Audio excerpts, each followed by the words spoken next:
दोस्तों कैसे हैं आप लोग। तो दोस्तों आज हम पढ़ने वाले हैं महाबली वेताल की कॉमिक्स महाबली वेताल और रानी का जाल। महाबली वेताल और रानी का जाल। वेताल कभी कभी जंगल से शहर चला जाता था और सड़कों पर दूसरे साधारण मनुष्यों की तरह घूमता था। एक रात वह ऐसे ही शहर में घूम रहा था। साहब चाय के लिए 15 पैसे मिलेंगे, भला होगा। ज़रूर मिलेंगे भाई। शेरा भांप गया कि खतरा है। वेताल ने बिजली की फुर्ती दिखाई। क्यों, तुम्हारे क्या मंशा थी तुम्हारा। जंगल वाले कहते थे कि वेताल की कड़कती आवाज़ से धरती कांप जाती थी और जवां मर्दों की सीढ़ी पीढ़ी गुम हो जाती थी। जी अभी बताता हूँ। आप छठे आदमी हैं, 5 हमने पहुँचा दिए। पहुँचा दिए? कहाँ, किस लिए? बताओ जल्दी। मुझे नहीं मालूम, किसी को 6 तगड़े आदमी चाहिए थे, एक एक के 400 रुपये देने को कहा था। 5 हमने पहुँचा दिए। बेहोश हालत में वह उनके रुपये देकर ले गया, इतना ही जानता हूँ। मेरे पास पिस्तौल है, याद रखना। मैं हूँ छठा आदमी, मुझे भी पहुँचाओ वहाँ। हैं तुम? हाँ मुझे मारो, कर दो बेहोश, चूक ना हो। ठीक है, पत्थर भी ऐसा कड़ा नहीं होगा। अब दोनों मिलकर पहुंचा दे और इसे रुपए और ले आए 500-400। खून खूब कसकर मारा तुमने, मैं देख रहा था। जरा सी देर में यह काम हो गया और वेताल ने एक अजीब झमेला देखा। संभालिए अपना छठा आदमी, ये तुम्हारे रुपए, और भूल जाना कि मुझे कभी देखा भी था। उसके बाद जाने के बाद वेताल को जहाज़ के अंदर पहुंचा दिया गया। छठा और आखिरी आदमी, जहाज़ का लंगर उठवा दो। बहुत अच्छा। तभी एक और प्राणी जहाज़ पर आ गया जिसे किसी ने नहीं देखा। जहाज़ चला और उसके तल में। सिरा तू कैसे आया? मैंने नहीं देखा तो किसी ने नहीं देखा।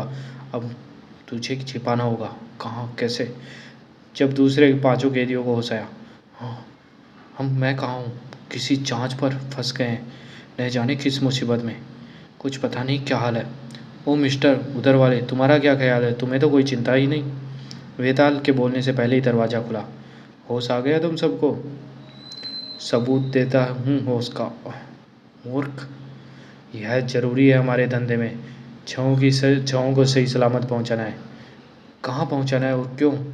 सब जवाब में हो जाएंगे। 2 दिन बाद एक शानदार नौका जहाज़ के पास आ गई। बिल्कुल समय पर आए हो कप्तान। आदमी लेकर आए हो 6? जरूर लाए हैं, तल में है, तैयार है। तैयार हुई छहों को नौका पर पहुंचाने की वेताल की अज्ञात स्थान की यात्रा की। जहाज से नौका तक तख्ता लगाया गया और 6 कैदी तैयार किए गए। अब जाओ तो जल्दी से तुम सब। वेताल सबसे पीछे था। शेरा को उसने ओवरकोट में छिपा लिया था। शांति से शेरा, अभी पहुंच जाएंगे उधर। फिर ज़रूरत होगी तो तुम्हें बुलवा लेंगे कप्तान, लेकिन आदमी होशियारी से छांटा करो। यह छठा आदमी मोटा है। आदमी तगड़े होने चाहिए, मोटे नहीं। वह मैं आपका मोटा नहीं है। फिर नौका पर। तुम सोच रहे हो कि तुम्हें क्यों लाए हो और कहाँ ले जा रहे हैं? तुम्हें हमारी रानी ने मंगवाया है। तुम्हारी शानदार खातिर होगी। तुम में से एक मालामाल भी हो सकता है। एक मालामाल और बाकी 5। अगले दिन सुबह नौका किसी बंदरगाह में जाकर रुकी। ये पेड़ कौन सी जगह है? ये सिपाही हैं। अलिफ लैला की कहानियों किससे दिखते हैं। उनकी बंदूकें तो असली लगती हैं। शेरा, मैं सीटी बजाऊं तभी निकलना। कैदियों को शहर के एक शानदार महल में ले गए। अरे ये हमें यहाँ रखेंगे? खिड़कियों के सींचे भी चढ़े। राजाओं के लायक है ये तो। कल तुम्हें रानी जी खुद बताएंगी तुम्हें यहाँ क्यों लाया गया है। उनके ऐसी खातिर हुई जैसे कैदी नहीं, शाही मेहमान हो। वाह क्या शान है। ईद से पहले बकरे को खिला पिलाकर मोटा जो करते हैं। अगले दिन उन्हें महल के एक बड़े से कमरे में पहुंचाया गया। अपनी टोपियां उतार कर हमारी रानी का अभिवादन करो। मैंने कहा टोपी उतारो। कहा तो अच्छा किया, लेकिन मैं पहने रहूँगा। उसने टोपी क्यों लगा रखी है? मैं अपनी मर्ज़ी से नहीं आया हूँ यहाँ, टोपी नहीं उतारूँगा। नालायक बदमाश, रानी सन समोर के सम्मान में टोपी उतारनी होगी। रहने दो काली, मैं इसकी हिम्मत की दाद देती हूँ। लड़ने की हिम्मत ही मर्दान की है। तुम लड़ने के लिए यहाँ लाए गए हो। पासिया खड़ा है, तुम 6 हथियार लेकर आपस में लड़ोगे। अंत में एक ही बचा रहेगा। वह मेरे चैंपियन से लड़ेगा और उसे हरा देगा तो यह इनाम पाएगा, लाखों के हीरे जवाहरात तुम्हारे। अब खाओ पियो, आराम करो, मैच कल होगा। ऐसे कैसे कह रही है जैसे टेनिस का मैच हो। सबके चले जाने के बाद। तगड़े 6 है, लेकिन जीत की शर्त लगानी है हो तो मैं उस पर लगाऊं जिसने टोपी नहीं उतारी। रात को 6 कैदी रानी की बातों पर विचार करने लगे। वह समझती हम माल के लिए हैं, मरेंगे मारेंगे। 1 लाख का माल, लाखों का माल, मैं सबसे तगड़ा पड़ता हूँ। ये ज़रूर आपस में कट मरेंगे। रानी के बारे में तो पता लगाना चाहिए। उस रात छठे आदमी के सिवा सब गहरी नींद में सो रहे थे। उसने अंधेरे में सीटी बजाई। जिसके लिए बजाई वह पलक झपकते ही आ गया। वफादार शेरा। यही रहना शेरा, मैं मौके पर बुलाऊंगा। शेरा कपड़ों के के पहरे रहा और वेताल खिड़की का सींचा लगाकर अंधेरे में खो गया। और फिर घटनाओं का चक्र चला। ओह, डरो मत, मैं कुछ नहीं बिगाड़ूंगा। मुझे रानी के बारे में जानकारी चाहिए।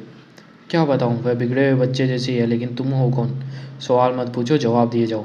खून खराबा उसे अच्छा लगता है। अखाड़े में लड़े कई, लेकिन कोई भी चैंपियन को हार नहीं पता न इनाम जीत सका। फिर वेताल उस कमरे में पहुंचा जहाँ जीत का इनाम रखा था। इस माल को भी देखो, इसके लालच में न जाने कितने प्राण गंवाए। वह जैसे ही बॉक्स के पास पहुंचा, महल में खतरे की घंटी गूंज उठी। पहरेदार फौरन भागे आए, लेकिन कमरा खाली था। यहाँ तो कोई नहीं। घंटी तो किसी कारण ही बजी। किसी कारण? अरे यह देखो, प्रेत चिन्ह। प्रेत चिन्ह? तुम्हें डराने की चाल है यह। महल में खोजो, कैदियों को भी देखो। जाकर कैदियों को गिना दो। छठा आदमी कहाँ है? और यह भेड़िया कहाँ से आया? हमें नहीं मालूम। हम जागे तब मौजूद था। खिड़कियों में सिकने, दरवाजे पर पहरा, कोई नहीं आ जा सकता। तो आदमी भेड़िया बन गया? बन गया होगा। वेताल जो ठहरा। क्या उटपटांग बात है यह? महारानी जी, जंगल में वेताल की कथाएं मशहूर है। जंगल वाले कहते हैं वह जानवर का रूप धर सकता है।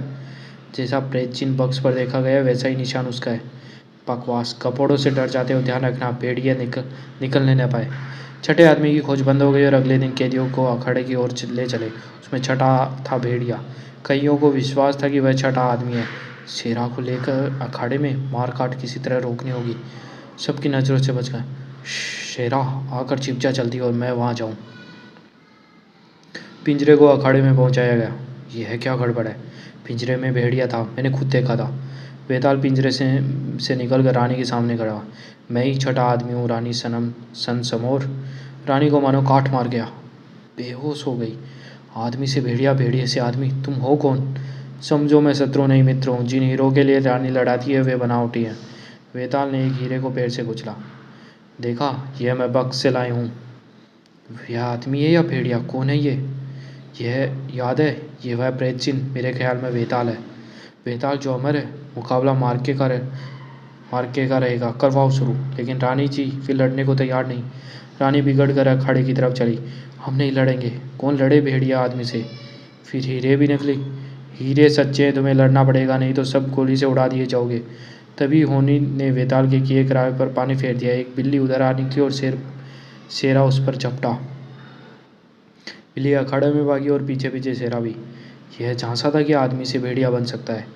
तुम्हारी बोटियाँ नोच डालेंगे। झांसा दिया, उतारो नकाब।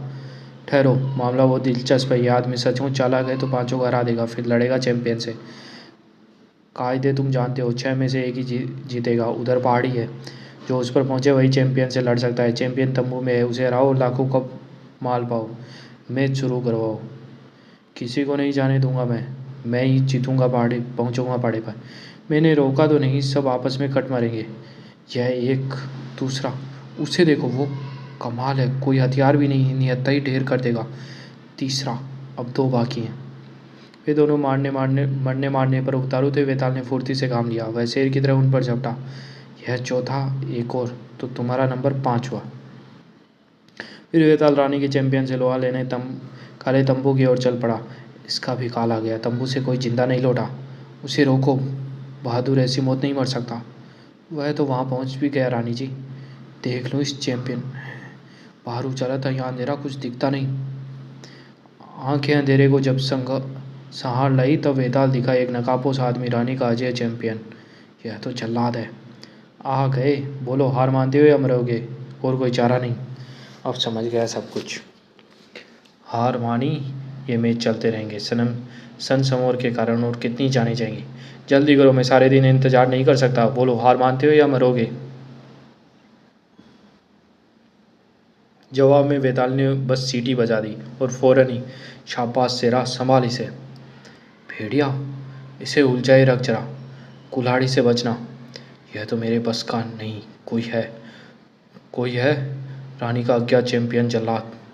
इससे कोई कैसे जीतता? तंबू में वेताल ने अपने आप को छुड़ा ही लिया। अब देखता हूँ। हट जा शेरा, मैं निपट लूँगा इससे। वेताल ने कुल्हाड़ी से बचकर वार किया। उसका घन जैसा घुसा जल्लाद के जबड़े पर पड़ा। बच गया? कैसे? असंभव। आपका अजय चैंपियन रानी जी। सनसमोर, हीरे अब मेरे हुए। नहीं, नहीं कैसे रानी जी, यही तो इनाम रखा था। वेताल हीरे वाले कमरे की ओर चल दिया। इनाम? मेरे ख्याल से जवाब नहीं इस इनाम का। मेरा ख्याल है कि सारे बनावटी हैं। नहीं, तुमने इन्हीं झूठे हीरो के लिए हमारी जान की बाजी लगवाई। इसे गिरफ्तार कर लो। लेकिन सिपाहियों ने आज्ञा नहीं मानी। धोखा शुरू से आखिर तक, चैंपियन के नाम जल्लाद। काठ की हांडी ज़्यादा नहीं चलती सन समोर। सच, मैंने कोशिश की थी कि तुम्हें बचा लूँ। तुम्हारे जैसा मर्द मैंने नहीं देखा। यही रहो, राज करो। तुमसे शादी करूं, तुम्हें बचाऊं? नहीं सन समोर, तुम्हें अपने किए की सज़ा भुगतनी होगी। अगले दिन वेताल वहाँ से चलने को तैयार हुआ। रानी को हमने नज़र बंद कर दिया, अब क्या? यह तुम्हारी अदालत जाने। मुझसे वादा करो कि यह खेल बंद हुआ। हमें तो खुद यह बुरा लगता था। सिपाही चाहते थे तुम राजा बन जाओ। धन्यवाद, लेकिन मुझे और काम है। मैं तो भूल ही गया, क्या तुम सचमुच वेताल हो? क्या? सुनाई नहीं देता? मैंने कहा, क्या फ़ायदा नहीं पहुंचेगी मेरी आवाज़? यह भेद कभी नहीं खुलेगा। कहते हैं वेताल कभी कभी जंगल से निकलकर शहर की सड़कों पर घूमता है, साधारण मनुष्य की तरह। लेकिन जिससे मुठभेड़ हो जाती है वह जान जाता है कि वह साधारण मनुष्य नहीं।